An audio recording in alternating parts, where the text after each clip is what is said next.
한동훈, 강행, 수순, 한덕수, 인준, 수싸움. 정말 수싸움, 머리싸움, 그냥 싸움. 이겠죠. 이 이야기 시작하게 될 텐데 어제 윤석열 대통령이 국회에서 첫 시정연설을 가졌습니다. 재미있는 순간들이 많았습니다. 국회의장에게 인사를 깜빡했던 것, 그리고 민주당과 정의당 의원들에게까지 한 사람 한 사람에게 찾아가서 다 악수를 청한 것은 역대 대통령 중에서도 없었던 장면입니다. 매우 이례적인 장면들인데 그 장면 지금 다시 보시죠.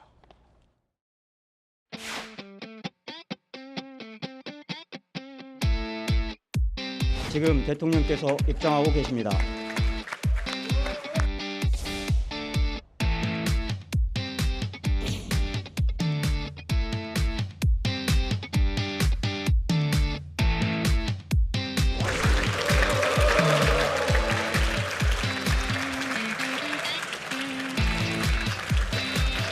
대통령님, 의장께도 인사하십시오. 예.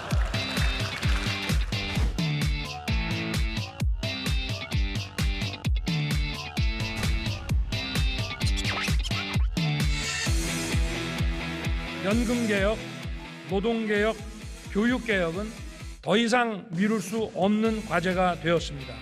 정부와 국회가 초당적으로 협력해야 합니다. 국정의 주요 사안에 관해 의회 지도자와 의원 여러분과 긴밀하게 논의하겠습니다.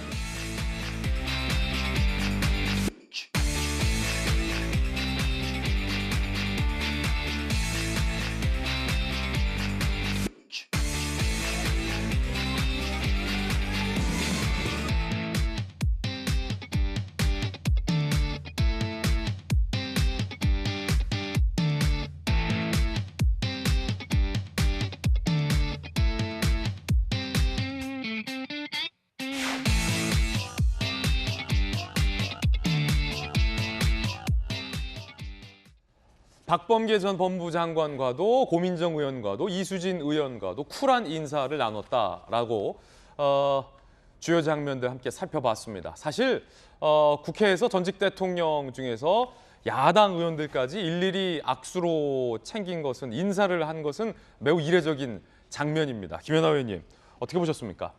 저는 모든 게 참신하고 훈훈한 시정연설이었습니다. 물론 대통령과 여당도 잘 하셨지만 기본적으로 대통령이 시정연설 올 때마다 야당이 피켓을 들고 또 박수도 치지 않고 이런 모습도 보였었는데 어제는 그런 모습도 보이지 않는, 저는 정말 훈훈한, 오랜만에 국민들이 보고 싶어 하시는 국회에서의 어떤 협력적 모습이었다 생각이 되고요. 또 국민 여러분도 보신 것처럼 입장과 연설은 짧고 굵었고요. 퇴장과 악수는 넓고 깊었습니다. 오랜만에 그 여당 의원들하고 악수하시는 대통령 모습을 보면서 또 일일이 그 자리를 찾아가는 모습을 보면서 정말 훈훈했는데요. 이번에 대통령 당선율에 야당 후보와 이제 격차가 굉장히 박빙이었음에도 불구하고 첫 시작을 또 국민들에게 이렇게 협력적인 모습을 보이는 것이 참 훈훈하고 좋았습니다. 이런 모습에 맞춰서 야당도 협력적인 모습으로 대응하면 윤석열 정부의 첫 출발은 비교적 순조로울 것이라고 기대가 됩니다. 어제 전재수 의원님 이제 저 자리에 계셨잖아요. 저희 돌직구쇼 생방송 하다가 또 부랴부랴 국회까지 가서 윤 대통령 시정연설도 저 자리에서 직접 들으셨는데 그 대통령이 퇴장하다가 유턴, P턴인가요? 턴을 해서 민주당 의원들에게 가서 악수를 할 때 민주당 의원들 사이에서 웃음도 터져 나오고, 뭐 조홍천 의원 같은 경우는 연신 고개도 끄덕이면서 박수 치는 모습도 저희가 봤는데, 실제 전재수 의원님이 그 한가운데 계셨으니까 분위기 어땠습니까? 이전에 우리가 이제 대통령께서 국회에 오셔서 시정연설을 하게 되면은 김연아 의원님 조금 전에 말씀하셨듯이 피켓도 들고 박수도 안 치고 이게 고개도 돌리고 심하면은 뭐 야유도 보내고 막 이랬습니다. 그걸 지켜보는 국민들 어떻겠습니까? 되게 불편하죠. 사실은 그 상황이 어떤 상황이었던지 간에. 그래서 이제 일국의 대통령이고 또 이제 행정부를 총괄하는 말하자면 행정부 수반이 입법부에 와가지고 하는데 그런 모습을 보이는 것은 그동안 별로 보기가 안 좋았습니다. 그래서 저희들이 당 지도부가 우리가 기본적인 예우는 다 하자. 다 하고 다 하되 야당에게 주어진 역할을 하더라도 기본적인 예우는 하자. 이것이 이제 어제 그 기조였고 그거대로 이제 박수도 치고 기립도 하고 또 나갔을 때는 따뜻하게 좀 인사도 하고 그런 기본적인 예우를 저희들이 갖추자 해서 이제 그렇게 됐던 그렇군요. 것이고 어제 윤석열 대통령의 시정연설을 계기로 해가지고 앞으로 어떤 대통령이 국회에 오시더라도 국민들 보시기에 불편하지 않도록 비판하고 경쟁은 하더라도 기본적인 예의와 예우는 좀 지키는 그런 이제 국회로 거듭나는 그 출발점이 어제가 됐으면 좋겠다라는 그런 바람을 가지고 있고요. 또 권성동 원내대표께서 민주당 의원들에게 고맙다 이렇게까지 말씀을 했지 않습니까? 그래서 이것이 예. 국회 새로운 문화로 좀 이제 자리를 좀 잡았으면 좋겠다라는 바람을 가지고 있습니다. 모처럼 만에 국회에서 연출된 굉장히 훈훈한, 따뜻한, 기분 좋은 그런 장면이었습니다. 그런데 자, 여기까지는 분위기 좋았는데 이제 진짜가 시작됐습니다. 윤석열 대통령 입장에서는 두 명이 다 필요합니다. 총리가 필요하고 한동훈 법무부 장관도 장관으로서 필요합니다. 그런데 민주당 일각에서는 둘 중에 하나만 택하라라는 식의 요구를 하기도 했었습니다. 이제 지금부터 치열한 수싸움이 시작된 겁니다. 어제 시정연설 전에 윤석열 대통령이 여야 대표와의 만남에서도 이런 얘기를 언급했다고 합니다. 자, 이제 지금부터가 진짜예요. 악수 나누고 야당 의원들 박수 쳐주고 훈훈했던 분위기는 훈훈했던 대로. 이제는 진짜입니다.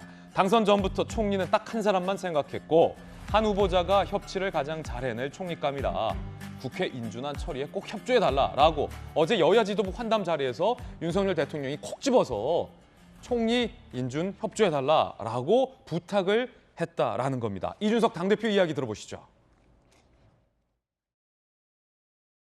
대통령께서 한덕수 국무총리 임명동의안 처리안에 대한 협조 요청 있으신가요? 대통령 당선되기 전부터 국가 어떤 협치와 원활한 국정 운영을 위해 가지고 미리부터 이분이 총리를 하셔야겠다는 그런 생각을 갖고 있었던 분이기 때문에 꼭 처리에 협조해 달라는 취지로 아주 낮은 자세 협조를 구하는 그런 모습이었습니다. 네. 자, 이준석 대표도 그 자리에 배석을 했었기 때문에 대통령이 낮은 자세로 내가 되기 전부터 한덕수 총리를 생각했었다. 꼭 부탁해달라라고 요청을 했다라는 겁니다. 그럼 민주당의 분위기, 반응은 어떨까요? 호리복 얘기도 나왔고 김치찌개 얘기도 나왔습니다. 들어보시죠. 소주나 한잔 하며 뭉개는 방식으로 만나는 건 바람직하지 않다고 생각합니다. 인사 참사부터 정리해서 여야가 만날 수 있는 환경부터 만들어주시길 바랍니다. 왜 또 여우 정치, 두루미 정치를 왜 합니까? 소주 한잔하자, 김치찌개 한잔하자, 같이 식사하자고 불러놓고 그 상에다가는 호리병 접시 이렇게 내놓으면 그게 협치가 되겠습니까? 야당에게 내놓는 그 메뉴가 한동훈 법무부 장관이어서는 안 된다.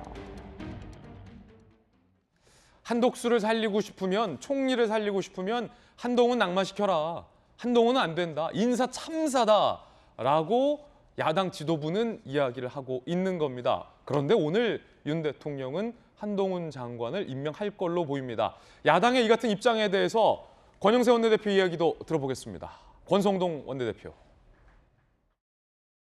누구를 임명하기 위해서 누구를 희생해야 된다. 민주당 일각의 주장은 후퇴 정치의 전형이다. 국무총리에 대한 임명 동의안을 먼저 처리를 해야죠. 현대판 연좌제도 아니고 한덕수 후보자하고 정호영 후보자하고 무슨 인척관계도 아닌데 한덕수 총리 후보자 입장에서 얼마나 억울하겠습니까? 정호영 낭만시켜서 자기를 임명한다 그런다면은 자기가 무슨 정호영 후보자의 종속 변수도 아니고 그렇지 않습니까? 한독수와 정호영, 한동훈을 연계하는 게 현대판 연좌제냐라고 국민의힘에서는 또 반발하고 있습니다. 시정연설 때까지는 분위기가 참 좋았는데 오늘 아침 다시 분위기는 험악해졌습니다. 자, 법조인 두 분 오늘 나오셨는데 이야기 한번 들어보겠습니다. 김광삼 변호사님, 네. 지금 박지원 원내대표도 그러고 아까 김종민 의원도 그러고 민주당의 지도부 중에서 많은 분들이 한독수 총리를 살리고 싶으면 한동훈을 좀 떨어뜨려라 라는 이야기를 많이 하고 있습니다. 어떻게 보십니까?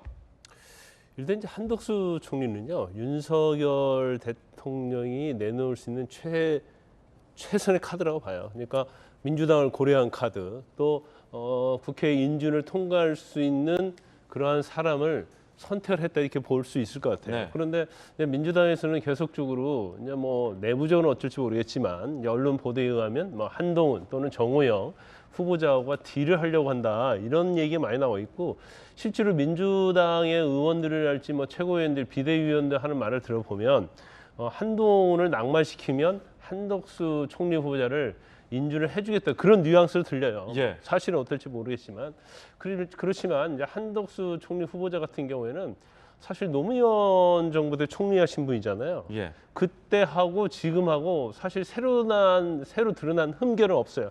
물론 뭐 김현장의 그 이후에도 뭐 근무를 하면서 고액의 이제 연봉을 받고 이런 건 있죠. 그렇지만 그것은 연장선상이지 이것을 부결할 만큼 그런 중대한 흠결을 이렇게 보지 않아요. 그래서 아마 민주당 내부에서 그건 알고 있을 거예요. 하지만 한동훈 후보자랄지 정호영 후보자에 대해서 워낙 민주당에서 이제 거부감이 있기 때문에 적어도 뭐 둘 중에 하나의 선택하라 이런 얘기를 하는 것 같은데, 일단 뭐 윤석열 대통령이 오늘 한동훈 후보자를 임명하면 사실은 임명해버리면 사실은 그건 물이 건너간 거죠. 예. 그래서 아마 민주당도 굉장히 고민을 많이 할 거예요. 왜냐하면 지금 한덕수 총리 같은 경우에 총리 예. 후보자 같은 경우 지금 2주 지났는데도 이제 본인이 상정도 않고 지금 민준 절차를 아예 진행하고 있지 않잖아요. 그러면 지방선거도 얼마 남지 않았고 또 이 뭔가 흠결이 있다 이렇게 볼 수 있는 뭐 아직 결정이 또 없기 때문에 민주당에서 고민을 하다가 제가 볼 때는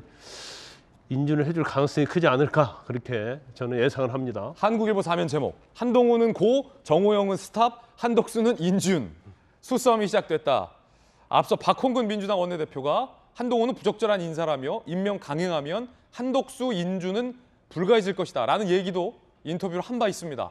손정희의 변호사님, 지금 윤석열 대통령 측에서 정호영 장관 후보자를 임명 강행한다 이런 얘기는 안 나오고 있어요. 한국일보는 정호영은 스탑일 수도 있다라고 예상하고 있는데, 그런데 문제는 한덕수, 한동훈 이 두 개가 앞서서 박홍근 원내대표 민주당 이야기처럼 오늘 한동훈 장관을 임명할 것 같은데, 할지도 모르는데, 그러면 한덕수 인준 부결해줄 수도 있다. 그럼 민주당이 총리 후보자를 인준을 안 해주면 어떻게 되는 겁니까?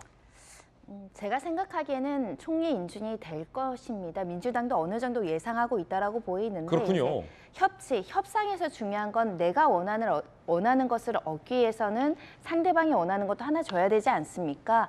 그런데 지금 윤석열 대통령은 굉장히 총리 인준과 법무부 장관 후보자에 대한 의지는 강렬하기 때문에 이것을 철회할 가능성은 없다. 다만 이제 정호영 후보자에 대해서는 낙마 수순으로 어느 정도 그림을 그리고 있다. 그리고 이 그림으로 민주당에게 불만족스럽지만 여기 선에서 협치를 부탁한다라고 한번 민주당이 양보를 받아내고, 민주당도 그 사실을 받아들이고 갈 가능성이 굉장히 높다라는 것은 국민적인 어떤 공감대가 사실은 한동훈 후보자에 대해서는 청문회 과정에서 여러 가지 일부 도덕적 흠결이 나왔습니다. 뭐 딸과 관련해서 논문 문제라든가 대필 작가 문제라든가 뭐 주민등록법 위반이라든가 뭐 도덕적으로 부족하다라고 할 만한 지점들은 많았는데, 청문회 과정에서 보여줬던 것은 그럼에도 불구하고 한번 일을 시켜볼 만큼 능력 있어 보인다. 안정적이고 논리적으로 대응하는 모습. 반면에 민주당 의원들이 그에 대한 논리에 대해서 제대로 방어하지 못하는 모습을 보고 그래도 결함에도 불구하고 능력 있는 사람 아니냐. 조금 봐줘야겠다, 이런 국민적인 어떤 공감대가 있는 상황이기 때문에 민주당이 무조건 막을 수는 없는 상황이지 않을까 생각이 들고요. 지금 반대는 하지만 사실상 정호영 후보자를 낙마시키고 차후에 이런 민주당의 반대에도 불구하고 임명을 강행했으니 조금 더 민주당과 협치하는 그 다음 플랜을 바라는 그림이 아닐까 생각이 듭니다. 그렇군요. 손정희 변호사님의 예상, 굉장히 또 손정희 변호사님이 정확한 논평을 하는데 그 예상이 어떻게 적중할지도 한번 지켜보겠습니다.